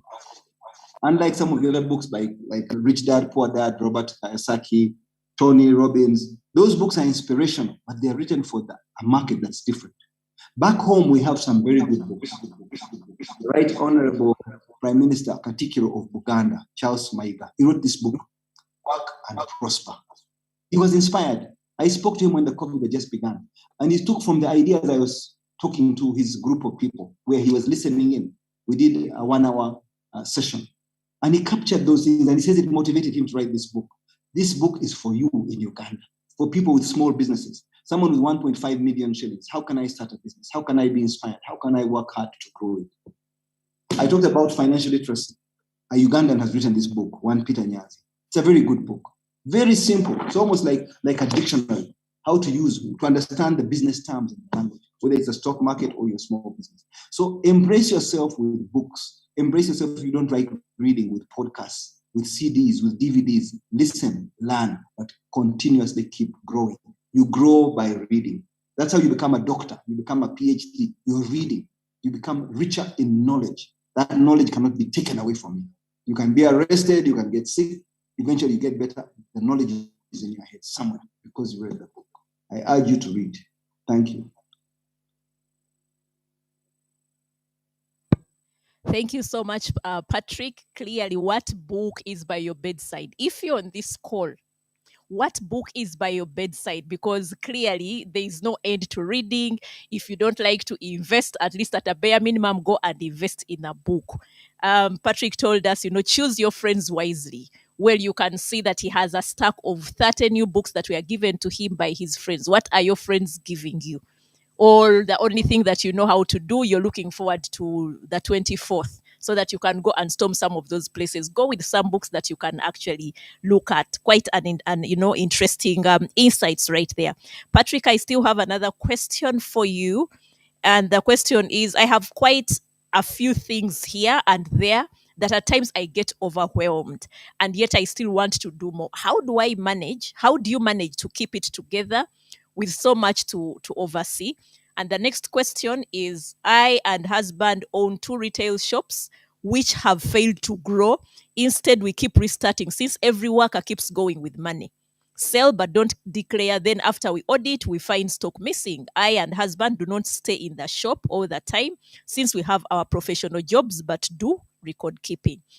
And Catherine, after Patrick, I want you to respond to the question, is borrowing money to build a house a good debt because it doesn't generate you any money? Is it worth the risk? And the other person is asking, where do you draw the line living and enjoying your life now while also saving and investing for the future? So I'll start with Patrick and then wind up with Catherine. Okay, I'll try to be short on this one. Sometimes my responses are too long. First of all, there are assets and liabilities, and I'd like to assume everybody knows what's an asset and liability. You've got to choose where to spend time. The more assets you have, then it's easier for you to manage your liabilities. Never let your liabilities overwhelm you that they exceed your assets by far. And it's one thing to have assets and liabilities, but what's important is the cash flow that comes from the assets enough to sustain the liabilities? Cash flow is so important. Need to emphasize that. Now, how do I manage it? I do so many different businesses. In fact, I tell people, don't do like I do like I say. Specialize on 2 or 3 things if you have to. Why? Because in Africa, we don't put all our eggs in one basket. You find every rich man in Africa has got 3 or 4 or 5 or 10 businesses. Look at Dangote in Nigeria, look at South Africa, Ramaphosa. Everybody has a portfolio. You don't risk and put everything in one business. Why? Because with the stroke of a pen, a government can change the rules and then you're outside. You find your business is gone. Or something can happen like the border is shut down. If your business was to Rwanda for 3 years almost now, your business will be closed down. So you don't put all your eggs in one basket.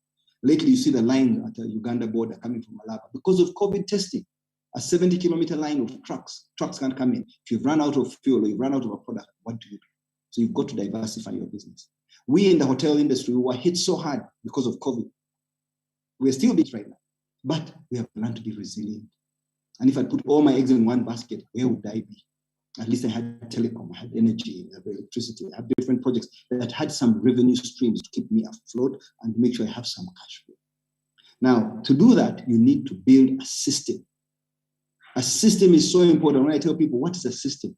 A system that works. When you start a business, you build a system around it. Someone says they have supermarkets and they keep collapsing because you've not built a strong system. Especially retail supermarkets, they need a very robust system. You have seen Uchumi rise and fall, Nakumat rise and fall. We are seeing so many of these people get into retail. And it's not a joke. It's a very tough business. You're dealing with so many products and a tricky business. So you need to embrace technology as much as possible. And the system must work all the time, not 99% of the time, 100% of the time. Otherwise, the pilferage is so high, you're out of business. So once you've got a system, then you scale it. You can expand. I began with 1 Simba Telecom shop. I made sure the system was working. I opened 5. I retested the system. Was it strong enough? Then I went for 50 shops in Uganda. Then I went to Tanzania, 50 shops. I went to Kenya, 50 shops. I kept opening up shops because now I have a system. And it's the system that protects me. I have good people working, managing the system, but you can't count on them. There must be checks and balances. There must be a system that will quickly red flag anything. And that's what keeps the system running. The cash flow, because it's airtime or money. It's a very high turnover business, but very small margin. So you've got to make sure it's running smoothly. Everyone must know their part. You must pay people on time. If you don't pay their salaries or what have you, you're inviting trouble. You have security, insurance, rent, electricity, so many costs, but you must make sure the system is working. It's not working for 20 years.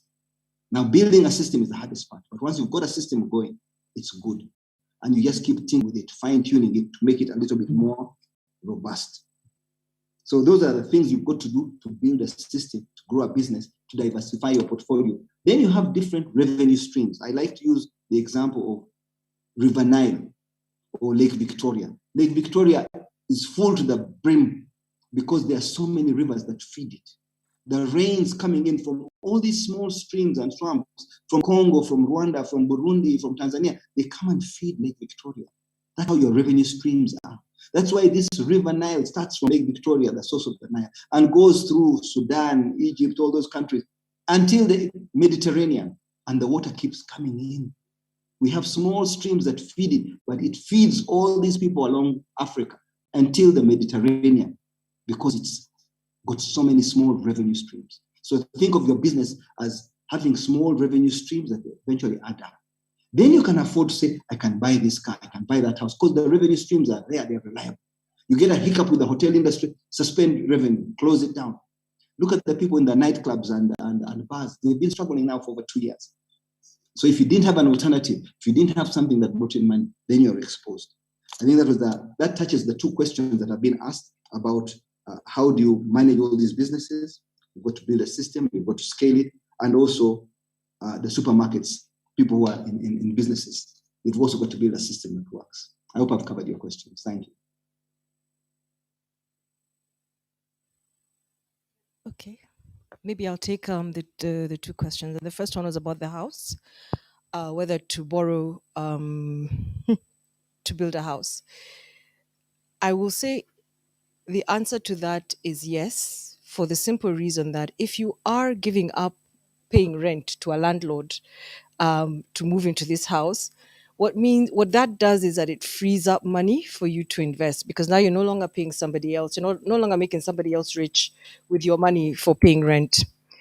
When it comes to making decisions around should I invest in property, now when we're talking about it as an investment, think about a few things. And first of all, one is time horizon. How quickly do you want this money back? And secondly, look at what else is happening in the market. So we are a bit afraid of financial instruments, but sometimes things like bonds, long-term bonds, make a lot of money, 10%. The house rental is 3%, and you're not getting capital appreciation. So look at those kind of things when you're making the decision whether you're buying for investment or you're buying for yourself. So for yourself, it's helping you save on rent. It's that you can consider that saving on rent as the income that's coming into you.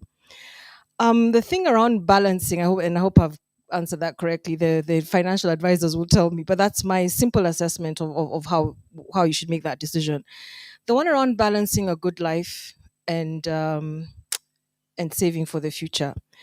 So one of the things, and I hope Patrick correct me if I'm wrong, one of the things that wealthy people do is that they spend less than they make. So when you spend less than you make and you have a plan, what must be in your plan as well as you plan for investing, for paying rent, for paying school fees, put aside some money for entertainment. Put aside some money for donations, because there will be people who will come around with something in the office, someone has passed away, you want to give. Put aside that money, budget for it. In the same way, budget for your entertainment. And when you budget for your entertainment, it means that you've decided in your head, this is the maximum amount of money I'm going to spend every month from my salary for entertainment. If I reach the end of that, I don't have money. And back to what Patrick said, learn how to say no. I think that will be the summary of my answers to those questions. I'm going to kind of ask the final question, and it's going to Patrick. It's also related to what you just shared. Somebody asks, okay, what would be, and I mean, I'm relating this to the fact that Patrick just shared and said people have, the wealthy guys tend to have a investment portfolio. So someone is asking, what would be the best investment for a middle class professional if rentals, stocks, real estate, that is land, do not seem to be good investments and return on investment or investments is low? That what would be the best investment for a middle class professional? So I don't know whether it's just about the middle class or is it just about people in the corporate space, but the person is asking where can they make their investment, because what seems accessible to them, rentals, stocks, real estate, do not seem to be good investments, and return on investment on these investments is low. Over to you, Patrick, and then I'll pass it on to the headmaster. Okay, thank you for that. If I can first begin by saying with housing as my co-panelists elaborated very well. Let the numbers lead you. Do the numbers. Too many people are simply lazy. If you're going to rent in Kololo or in a prime CBD area, do the numbers. If you buy the property or rent it, which is cheaper? It may be cheaper to rent a property, especially in the CBD area, whether it is in Nairobi or Kampala or London. You go and get a very nice property, and the rent is so much cheaper.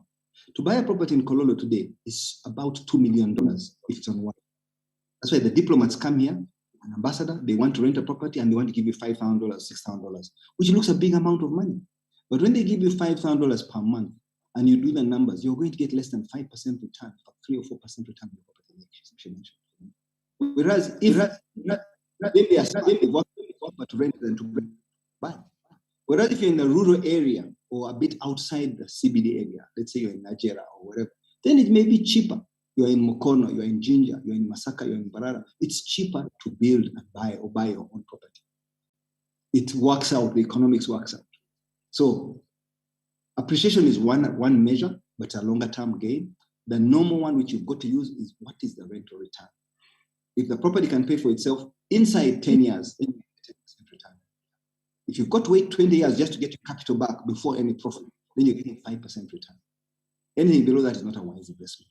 So most of the people who are working and say, oh, I'm not making money in farming, I'm not making money in building, I've built mizigos and I'm renting out, the return is low. Yes, you cannot compete with financial instruments. The last 5 years, financial instruments have been very well. When I say financial instruments, what do I mean? Treasury bills, investment with some of these companies like Britam insurance companies, Stanbic Bank, they've got investment funds where you put unit trusts. They're giving a return of about 16%. If you can get 16%, no risk. Inflation in Uganda has been checked, has been below 3 or 4% for quite a long time. It peaked once at above 6, but was straight away brought back. So inflation is what you worry about when you keep your money in cash. But many people bring their money from overseas and they buy stocks, they buy shares, they buy bonds here. They lend to the government. I think the last bond the government did was 16 or 17%, and they've locked that for 10 years or 20 years.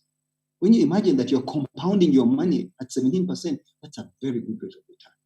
And the government is almost risk-free. So the research you have to do is not so much.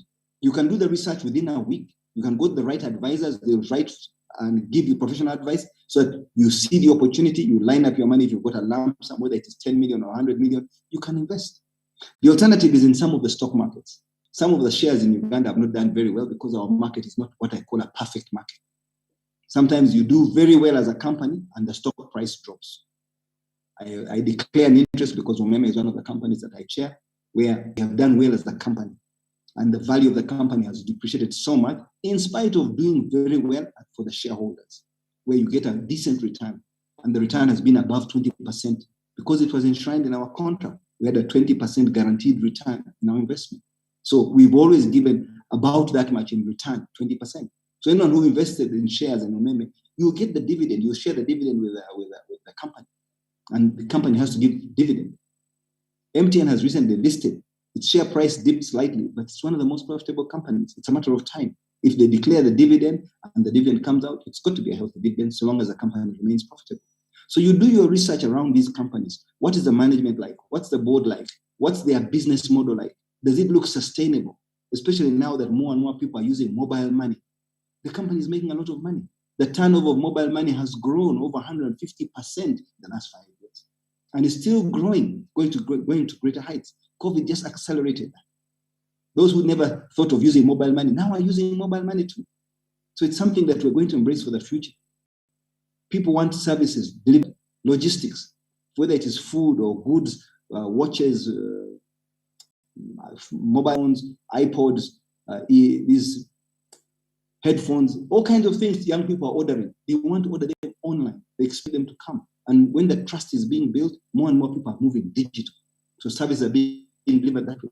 Not only those electronics, but also food. People are ordering their food. Matoke, beans, what are being delivered to their homes digitally. And you get a relationship with a customer, a good supplier who you know is reliable in his products. His pricing is fair. He cuts out the middleman and brings directly the products to you. So the future is good.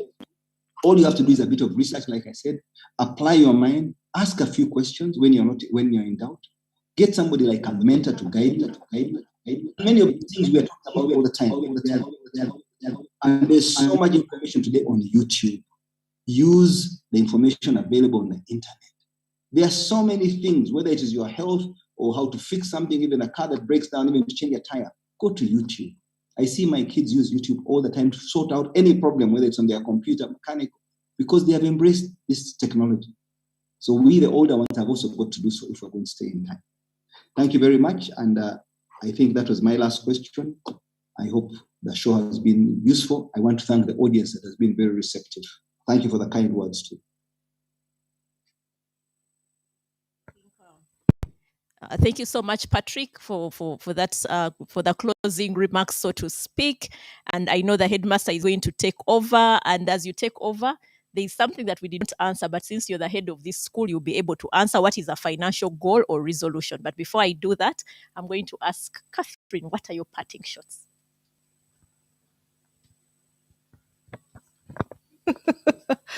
It's a good question. I think, coming here and sitting here, it's sort of also made me reflect. So I'm not one of those people who set goals for 2021. I was too confused after 2020. So beginning 2021, I was in a space of real deep confusion. And so now I'm having to sort of recoup. I'm one of those people who's trying to recover from 2020 and start again in 2022. So just and I know there are many of us like that in the audience. So my parting shot is, whatever you do, whatever you take out of this session, take just one thing out, just one, and implement it in 2022. Out of all the fantastic things that Patrick has shared, just take one thing.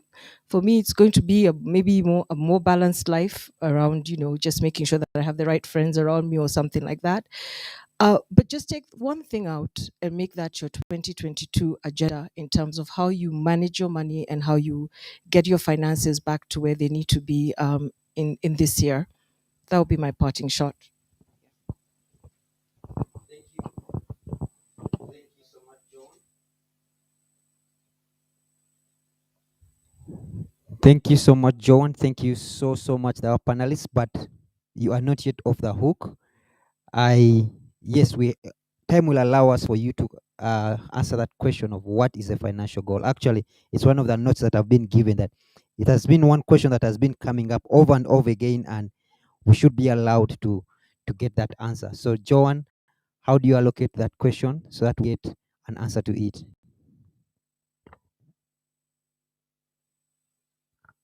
I had actually passed on that question to you, but you decided to dodge it as the headmaster of the school, because there's a reason why you started these classes, right? In order to kind of get that for us able to manage the expectations. But the way I would actually look at the financial goal is for you to know, what is my next level, if I may put it that way? Because I'm sure the reason we work every day and look for a better position is that we want to get somewhere with our finances. And therefore, the key thing would be for you to sit back and ask yourself, what is the kind of financial situation that I am in right now? Where do I want to go? Who am I? What is my relationship with money right now? So it's a couple of different things, and then you decide what stride are you going to take in order to look at that financial picture that you have drawn for yourself. Because if I'm, for example, my turnover is 10 million as a company and I want to double that, it will become my financial goal. But then it means that I'm going to ask myself, how do I manage self? Who do I need to be in order to manage that journey? If I want to grow as a professional and get a higher paying job, for example, then it will be a question of how do I position myself? So it would actually be a whole class around it. By the simple way is to say, what is that financial picture that I'm painting that I need to work towards? But you can give us a better textbook definition by the headmaster. Well articulated. Thank you so much, Joan. As we conclude this, I have nothing to add to that. You are the expert here. But one thing I also need to let the audience know is, when it comes to personal finance, no one is an expert. Everyone is on that journey. And the earlier you realize that, the easier things can be on you. I am so honored humbled when you hear Patrick saying, I am on my journey. I mean, We invited him, we knew he had arrived. Patrick, we thought you had arrived, but you have assured us you're on your journey. And that is something that needs to be answered. There are questions that are really coming in, and Patrick, I'll just throw this to you. If I want to be among your mentees, the mentees of Patrick, what is the criteria to have one-on-one with him in business? Patrick, I don't know if you can answer to that, then I can have my closing remarks. Patrick? Thank you, Apollo. I'm inundated by young people who want to be mentored. And if I could mentor everybody, I would love to do that. That's why I'm now looking at how do I spend more time in health? How do I spend more time in education? Rather than chasing more money, I'm spending my time doing social activities. But I can't put everybody in a classroom. And I can't have a one-on-one with everybody because the day is too short. There are too many young people. That's why I spend time recording these videos, because that way I can target 15,000 people. They have more or less the same questions. If you see the questions I get on Facebook, and I have quite a number of people following me there, they have very similar questions. So I try to process them and bring them into a format of some kind, where when I address a certain subject, I'm addressing so many young people. Simply because I can't take on everybody. It's just physically not possible now to take on everybody one-on-one. I have a family, I have 4 children, and even they don't have enough time to see me. They're always fighting for my time because I've got so many businesses to run and I want to spend time with them. And when I was much younger, I spent so much time chasing business. I'm trying to make up for that period. When you have this life work balance where you've got to give your family a bit of time, but it's simply not enough. So I can't commit that I'll take on more young people, but somehow those who know how to get onto my mentee list, they find a way. I won't tell you on public how it is, but they find a way. But you must stand out. You must do something that is startling. I must believe that you're special, because there are so many other people who are mentoring people, and there are very many good coaches. They don't have to be very successful in business, but they are good coaches. But then to find a combination of a good teacher and a person with the experience, there are few people. There are many people who are very experienced, especially in Chikubo. They understand business, but they simply will not talk. They don't want to come out and share their ideas and their thoughts, partly because they are scared, or partly because they just don't know that it's so much more beneficial when you do so. So these are the challenges I have. But when somebody is really exceptional and makes their mark, I take them on. And I've been very happy with those who have taken on, who have come on merit. But some people come to me, they want me to mentor them. They've never read the most basic book like Rich Dad, Poor Dad. They've never heard of it. Now, how do I start with you? You've come to somebody who is like a professor in teaching, and you want him to teach you ABCD. The basics are there. Begin with Tony Robbins, Richard Kiyosaki. Read all the books, Rich Dad, Poor Dad. Read some of the books I've shown today. And then you can look for somebody else. And I say that with a lot of humility. Thank you. Thank you. Thank you. Thank you. Thank you so much, Patrick. Well said. To the end of this conversation, it has to come to an end. But one of the things I need to let the people know is you were kind enough to accept our invitation. We know you traveled, but you still made you made it work. You said, "What much as I've traveled, let me have this done." So for all those people looking for these platforms like this, you can actually, if you're looking for Patrick, you can engage into platforms like this. You already had a sneak peek on what my homework usually is. I usually ask my panelists what books they advise the audience to read. Patrick has shared quite a number, and we do this offset after we are finished. But because you on that other side, I will tell you we had a number of books for you as gifts. We always give our panelists books. I will show them to you after, but they will be delivered to you. But before that, let me ask Joan to give us his book pick. We have seen a list of about 20 from Patrick, but let's have your book pick. That's something you advise someone to read, and why. Then Catherine.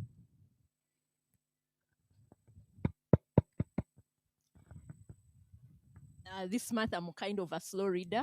Let me put it that way, because I was busy planning for Dine and Dream. But the book that I'm currently reading is by somebody called Jay Shetty, Think Like a Monk. Think Like a Monk. pick that book from Aristotle. Beautiful, beautiful book in terms of just understanding how you free your mind and just focus on the things that matter and how you gain clarity in terms of the different things that you're doing. So I think it's a book that has just come in right on time for me to reflect upon it. And of course, when I read, I don't just read a book like I'm reading a novel. Before I put down a book, I must ask myself, what did I implement out of that book? So Think Like a Monk is my pick by Jay Shetty. And I know you were a very strong advocate of hard copies. Talk about that. Hard copy, or we can get it online? Well, you could try and pick it online, but I just love the smell of the pages. Even my personal book is also now on Amazon. So if somebody wanted to pick it from there, it's on Amazon. But I love the smell of pages. But also because, as you can see, my generation loves almost highlighting books, moving around with a marker and whatever it is. So the key lessons are always highlighted so that I know if I run back to that book, there's something that I will run with out of it. Thank you, Joan. Joan from Imagine Me Africa. Catherine, I'm avoiding your second name. Oh, it's very easy to pronounce. It's Njonjo. Yes. Yes. You all had. Please, your pick. All right. So for purposes of the audience, I think a book I've found particularly powerful is Simon Sinek's book, Start With Why. Just that book changed so many things for me in terms of just understanding, why do I do this? What's the purpose of this? And it will answer questions in your personal life, in your professional life, even the questions around your money. Start With Why by Simon Sinek. And I'm exactly like Joanne. The books that I really like, hard copies, because you can scribble, you can highlight, you can come back to it again. You can also lend it to a friend and say, this is a chapter I liked. But like Patrick, I've also stopped lending because people don't return my books. So just start with why. That's a book I'd recommend. Thank you so much, Catherine. Patrick, you've given us a list. Do you want to add anything to that before I give you mine? Thank you very much. I appreciate lovely audience and NSSF. From my end, Patrick, this is to you, but the ones in the studio will definitely have the chat after. We, as NSSF, we focus on the books written by Ugandans. One of the books you talked about it, the ABC, F-Lit, Financial Lit, FinLit, A to Z by Peter Nyanzi. But to add to that, and you already have that, so we won't send you a copy. We are sending you a copy of The Great Financial Rebuild. It was a book written in during COVID by Livingstone Mukasa. He has embraced this this panel. He has sat on that chair. You've talked about this one by the Katikiro. The Katikiro also in October embraced the seat where Catherine is sitting. This one we are not sending you. You already have a copy. Joan is sending you this one. Corporates at a Crossroad. It's been a pace setter. It's for corporates. It will be a good read for your employees, but it will start with you. And then finally, the book which we first bought as NSSF from a Ugandan, Moses Mukasa. Moses Mukasa, Straightforward Financial Growth. It's a good book on financial, personal financial management. Thank you so much, Patrick. Thank you so much, Joan. Thank you so much, Catherine. It's indeed a pleasure to have brands like you share stage. Just take off 2 hours of your life, actually 3 hours plus the time of us of us preparing this, putting it together, just to address the audiences. The audiences, I hope you can take this seriously. You can pick up all. You don't. We, as financial literacy, we don't want you to take everything. Just pick out one and run with it. We thank you so much, everyone that has tuned in. We thank the Capital Markets Authority who are in this journey with us, and also Renzori Mineral Water, who sponsor our water, and the panelists and the crew here. They have agreed to sponsor for this. It's their resolution to give us water for the entire year. Thank you so much. I am. I asked Catherine, what will you sponsor that we are allowed to take during that day, but there was no answer to that. From our side, from NSSF side, the financial literacy team, the NSSF management, And everyone from this side, we thank you and say happy New Year till we meet again next month. Thank you.